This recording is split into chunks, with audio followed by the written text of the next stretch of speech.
הלכתי להסתובב בתחנה המרכזית, אחת אמרה לי 150 שקלים בדלת אחורית.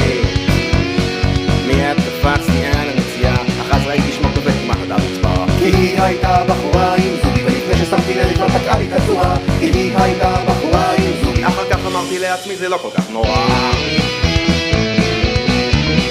לא כל כך נורא.